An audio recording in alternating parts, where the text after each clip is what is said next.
अस्सलाम वालेकुम। तो मैं हूँ आपकी अपनी महविश। अभी आपको मेरी शक्ल से पता चल रहा होगा कि आज मैं सो के उठ गई हूँ जल्दी। कैसा लगा मेरा मजाक?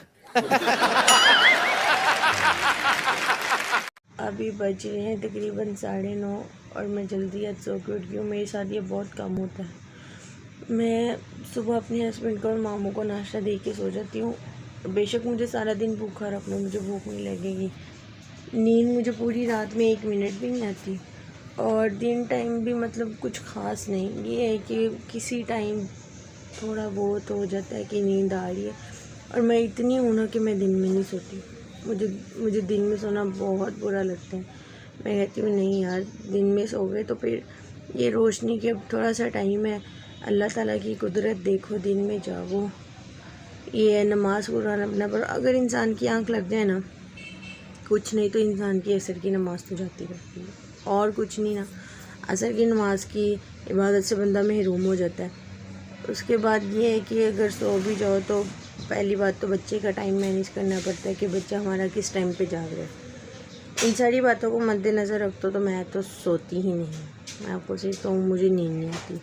उसके बाद अगर अब मैं आज जल्दी उठी गई हूँ तो हमेशा की तरह जैसे मैं आपको बताती हूँ कि मैं चाय की बहुत बड़ी फ़ैन हूँ, इसी तरह से चाय मेरी रेडी है और मैं पीऊँगी चाय। और चाय के साथ मैं एक आधा कोई बिस्किट ले लूँगी, क्योंकि बिस्किट की ऑल वैरायटीज़ मेरे पास 24 आवर्स अवेलेबल होती हैं।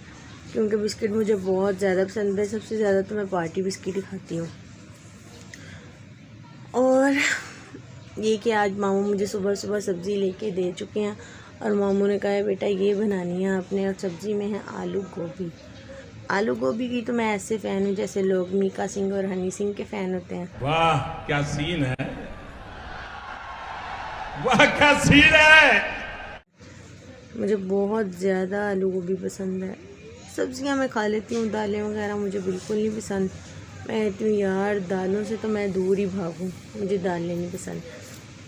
अब आलू गोभी है, आलू गोभी का सोच सोच के मुझे नींद नहीं आ रही। मैं कह रही हूँ यार जल्दी जल्दी बना लूँ और इसके साथ जल्दी से रोटी बना के देसी घी लगा के खाऊँ, क्योंकि देसी घी है जो वो हमें एक तो ताकत भी बहुत देता है, और दूसरा ये कि अम्मी के घर तो हम जब भी कोई सब्ज़ी बननी है या सर्दियाँ आ गई हैं ऐसी कोई चीज़ है तो अंदर देसी घी लाजमी ऐड करना है। देसी घी डाल के इधर ज़ाहिरी बात है सास नहीं है, कोई मतलब सर पे फड़ा नहीं है ना, मामू हैं, कितना बंदा मतलब जेंट्स ही होते हैं।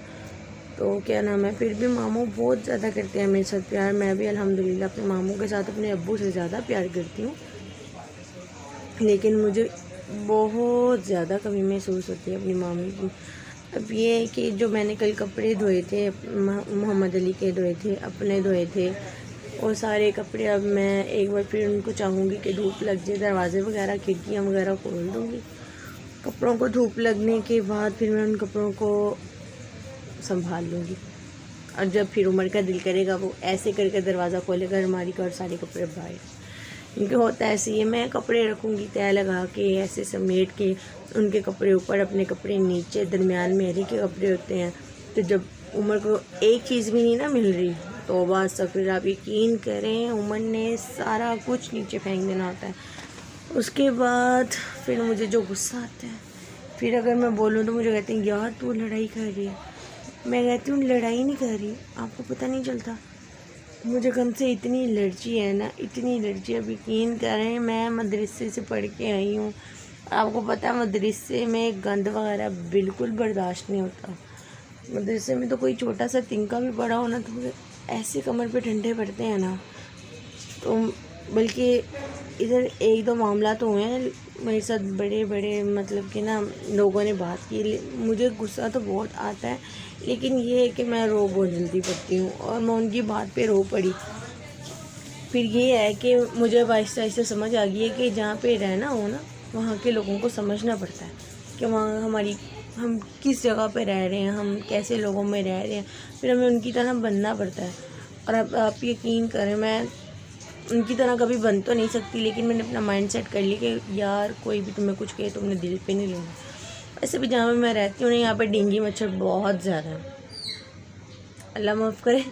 सही वाले डेंगू मच्छर की बात नहीं मैं कर रही, ये जो गली मोहल्ले में ये जो टेढ़ी मेरी शक्लों वाले लड़के बैठे होते हैं ना, ये बहुत ज़्यादा मुझे उनसे, आप यकीन करें, इतनी एलर्जी है ना, मुझे इतने बुरे लगते हैं। जब देखो शक्ल देख रहे होते हैं, बाहर निकल जाओ तो ऐसे देख रहे होते हैं जैसे मैं इनकी सगी फूफो की बेटी हूँ।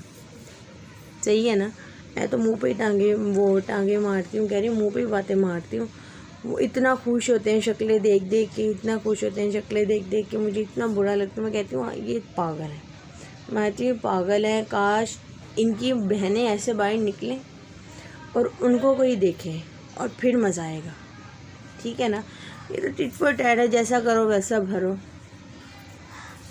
उफ़ अल्लाह, आज तो सुबह सुबह इतनी लंबी बात हो गई, वरना मैं तो सुबह सुबह उठ के किसी को आधा पौना घंटा मुँह भी नहीं लगाती, बल्कि आधे पौने घंटे से भी ज़्यादा हो जाता है, क्योंकि मैं इतना सड़ी होती हूँ ना सुबह उठ के। ये है कि सुबह उठ के मैंने अपने अम्मी अब्बू को लाजमी फ़ोन करके देखना होता है, बेशक वो सुबह के 7:30 हो रहे हैं, बेशक वो सुबह के 8 बजे हैं, 9 बजे हैं, 10 बजे हैं। मैंने अपने अम्मी अब्बू को फ़ोन करके लाजमी पूछना, अम्मी अब्बू ठीक हैं, आप क्या कर रहे थे, नाश्ता किया आपने, ये वो काम बलिया, ही बर्तन धो के गई। मतलब मैंने उनके साथ उठ के लाजमी बात करनी थी। अगर मैं अपने अम्मी अब्बू के साथ बात ना करूँ ना, तो यकीन करें मेरा दिन इतना बुरा गुजरता है ना, मैं आपको क्या बताऊँ। पिछले 2-3 दिन मैंने जब अपने शॉर्ट्स अपलोड किए थे, उसके बाद ना मेरा पैनल ब्रेक हो गया था मोबाइल का। तो यकीन करें मैं इतना, हालांकि अली के बाबा जानी मेरे पास अपना फ़ोन दे के जाते थे, लेकिन मैं इतना अपसेट रहती थी कि यार मेरा फ़ोन नहीं, ऐसे गरीबी लगती थी। हालांकि अल्लाह का दिया सारा कुछ है, लेकिन ऐसा लगता है मैं बहुत गरीब हूँ, ये है वो है, मेरे पास मोबाइल नहीं है। तो जैसे ही मोबाइल आया ऐसे दिल को सुकून हुआ, आप यकीन करें मैं आपको क्या बताऊँ। तो ये है कि अम्मी अब्बू को लाजमी देखना होता है। मैंने अपनी लाइफ की हर बात मैंने अपने अम्मी और अब्बू के साथ शेयर करनी होती है, चाहे वो करने वाली हो या ना हो। माँ बाप की इज़्ज़त किया करें। माँ बाप के साथ बहुत बहारे हैं, जिनके माँ बाप नहीं हैं उनसे जाके पूछें। ये जो भी मेरी वीडियोस देख रहे हैं उनसे मेरी एक ही रिक्वेस्ट है कि अपने माँ बाप की इज़्ज़त करें। जो लोग अपने माँ बाप की इज़्ज़त नहीं ना करते, वो ज़िंदगी में अकेले रह जाते हैं, वो कभी कामयाब नहीं होते। इसलिए अपने माँ बाप की इज़्ज़त करें और मुझे देखते रहें। मैं हूँ आपकी अपनी महविश, और अपनी दुआ में मुझे याद रखें। अल्लाह हाफिज़।